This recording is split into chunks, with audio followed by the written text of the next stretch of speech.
बिस्मिल्लाहिर्रहमानिर्रहीम। अस्सलाम वालेकुम। उम्मीद करती हूँ आप सब खैरियत से होंगे। तो नाज़रीन, आज मैं आपके साथ एक बहुत ही मज़ेदार रेसिपी शेयर करूँगी। आज मैं आपके साथ शेयर करूँगी बेसन का हलवा बनाने का आसान तरीका। वीडियो को आपने पूरा देखना है ताकि आपको रेसिपी अच्छी तरह से समझ आ जाए। इसे मैंने बहुत ही आसानी के साथ बनाया है। तो रेसिपी स्टार्ट करते हैं। सबसे पहले मैंने एक पैन ले लिया है और उसमें मैंने 1 कप के करीब ऑयल ऐड कर दिया है। तो चीज़ों की क्वांटिटी मैं आपको बता देती हूँ कि मैंने 1 कप बेसन लिया है जो कि 125 ग्राम बनता है, और इसको हम लो फ्लेम पे फ्राई करना शुरू कर देंगे। तो चूल्हे का फ्लेम हमने नॉर्मल ही रखना है, बल्कि बिल्कुल लाइट रखना है ताकि ये जो बेसन है ये जल ना जाए। और लो फ्लेम पे ये बहुत अच्छी तरह से भुना जाता है। बेसन को हमने जब तक से भूनना है जब तक से इसमें से खुशबू उठना शुरू हो जाए और इसका कलर थोड़ा थोड़ा सा चेंज हो जाए। तो चम्मच हमने मुसलसल चलाते रहना है। ये जो इसकी गुठलियाँ बन रही हैं, चम्मच की मदद से हम इसको प्रेस करते जाएंगे ताकि ये इसका दाना दाना जो है अच्छी तरह से फ्राई हो जाए। तो बेसन को फ्राई करते हुए तकरीबन मुझे 8 से 10 मिनट होने वाले हैं। और अब मैं इसमें 1 कप चीनी जो है मैंने ग्राइंडर कर ली थी और चीनी को ऐड कर दूंगी। तो इसकी क्वांटिटी भी मैं आपको बता देती हूँ कि मैंने 1 कप यानी 125 ग्राम बेसन लिया है और 125 ग्राम ही मैंने चीनी ली है।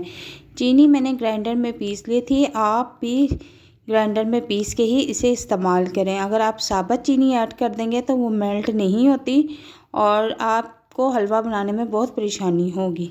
अब इसको हमने चम्मच मुसलसल चलाते रहना है। चूल्हे का फ्लेम बिल्कुल लो कर देना है और ताकि चीनी इसमें जो है वो अच्छी तरह से मेल्ट हो जाए। और जब चीनी मेल्ट हो जाएगी तो हलवा जो है बिल्कुल नरम हो जाएगा। चम्मच हमें मुसलसल चलाते रहना है, चम्मच हमने नहीं रोकना बिल्कुल भी। और देखें अब आप कि ये नरम होना शुरू हो गया है, इसका मतलब है कि चीनी जो है वो इसमें मेल्ट होना शुरू हो गई है। थोड़ा सा फ्लेम हम इसका तेज़ कर लेंगे और इसको और अच्छी तरह से फ्राई करते जाएंगे। इसको हमने तब तक फ्राई करना है जब तक से हलवा बिल्कुल नरम ना हो जाए, और चम्मच हम मुसलसल चलाते रहेंगे ताकि इसमें गुठलियाँ ना बने बिल्कुल भी। चीनी हलवे में अच्छी तरह से घुल चुकी है और हलवा फ्राई करते हुए मुझे काफ़ी टाइम हो चुका है। तो हलवा हमारा रेडी हो चुका है। फ्लेम में ऑफ़ कर दूंगी। तो अब किसी प्लेट में इसको मैं निकाल लूँगी। हलवा बहुत गर्म है। प्लेट में निकालने के बाद मैं इसको अच्छी तरह से सेट करूँगी और इसको तकरीबन आधे घंटे के लिए ठंडा होने के लिए छोड़ दूँगी। अच्छी तरह से चम्मच की मदद से हम इसको सेट करेंगे ताकि बाद में हम इसकी बर्फ़ी की शेप बना सकें। तो अच्छी तरह से ये सेट हो चुका है और कुछ बादाम और पिस्ता मैंने कट करके रखे हुए थे, लंबाई में बारीक शेप में काट के रखे हुए थे।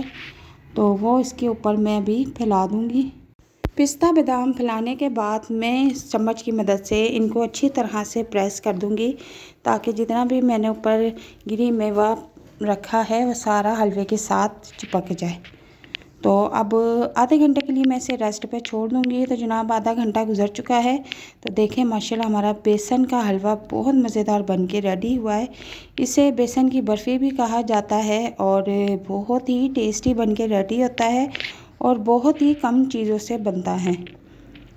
तो अब मैं इसकी थोड़ी सी कटिंग कर लूँगी। आप इसकी जिस तरह से कटिंग करना चाहते हैं वैसे ही कर लें। बर्फ़ी की शेप में अगर करना चाहते हैं तो बर्फ़ी की शेप में कर लें। अगर आप चौकोर शेप में करना चाहते हैं तो चौकोर शेप में कर लें। तो मैं बर्फ़ी की तरह कटिंग करूँगी इसकी।